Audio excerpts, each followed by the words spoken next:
So in this Keynote tutorial video, I am going to be showing you guys how to add a chart to your presentation here on Keynote. So once Keynote's opened up, what I want you to do is to go to the top here and press on chart. In between table and text, go ahead and press on chart.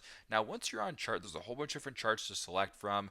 You have 2D charts, 3D charts, and interactive charts. Also on these charts, there's a bunch of different charts. So you have line charts, bar charts, circle charts, whatever the case may be.